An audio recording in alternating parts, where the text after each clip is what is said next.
Namaste everyone. I am Anindita, a certified yoga and pranayama teacher. I hope you and your loved ones are keeping safe during these difficult times. COVID-19 has been on a devastating rise recently. We are all in this fight together. I wanted to share some essential yogic practices and exercises that you can do to fight this disease. These exercises will also help you recover in case you have been recently cured of the virus.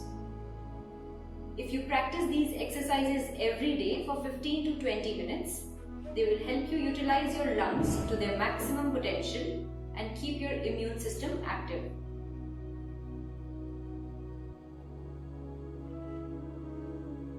Let's begin with the first breathing exercise, Nadi Shodhana.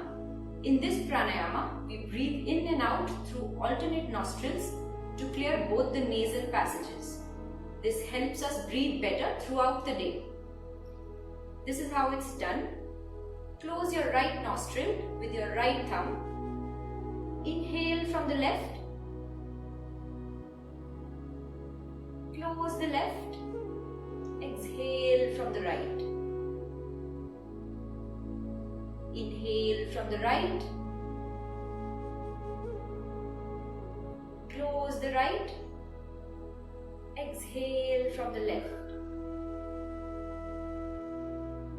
Inhale from the left. Close the left. Exhale from the right. You can keep going. You can practice Nadi Shodhana for 3 rounds of 10 breaths each, which should take around 3 to 4 minutes. Don't do it if you have a cold, cough or a runny nose or blocked sinuses. You can even avoid it when you are on your period.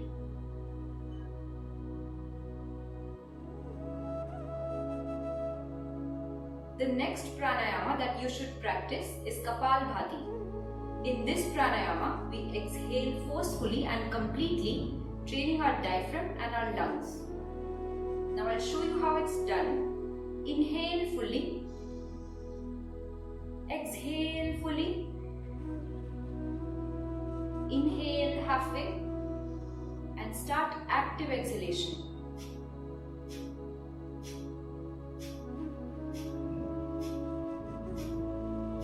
You can even place your palm on your belly to see if the belly is going in and out, then you're doing it correctly.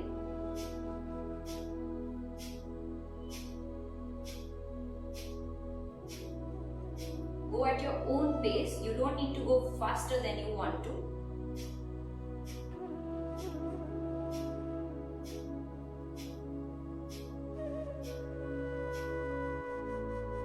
You can practice Kapalbhati for 3 rounds of 20 to 30 breaths each, which should take around 2 to 3 minutes. Eventually you can increase it over a period of time. Avoid doing Kapalbhati if you have your menstrual period. Pregnant women should also avoid doing it.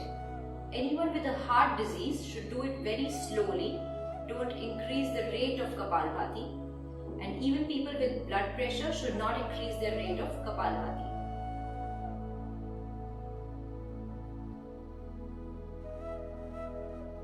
Next, you should practice Bhramari. The sonic vibrations in Bhramari help to relieve stress from your body and mind while you breathe deeply. I'll show you how it's done now. Place your palms on your eyes. Place the index finger on the forehead and close your ears with your thumbs. Now inhale and exhale while taking out an M sound, keeping your lips pursed.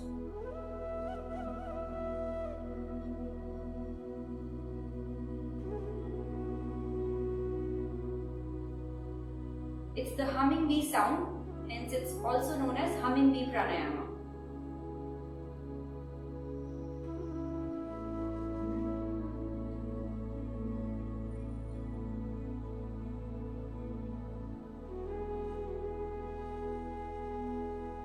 You can practice this pranayama for 2 to 3 minutes or count till 20 breaths. You should avoid this pranayama if you are pregnant or if you have extremely high blood pressure, epilepsy, chest pain or an active ear infection.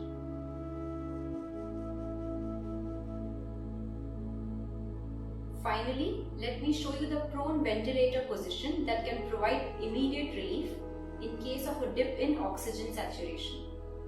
Prone position creates additional pressure on the lungs. It's like being underwater.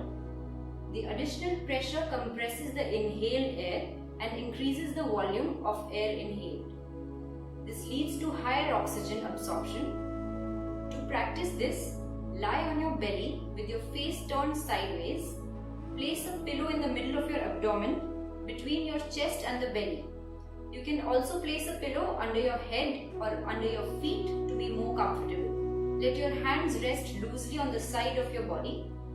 Breathe in and out as deeply as possible for 5 to 10 minutes. Now I'll demonstrate it.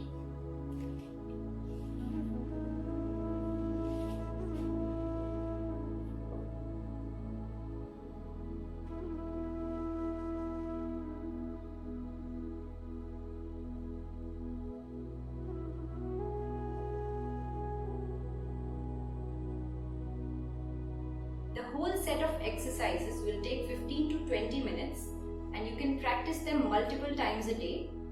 Make sure you practice these on an empty stomach and do not eat anything for 1 hour after the session. Hope this was helpful.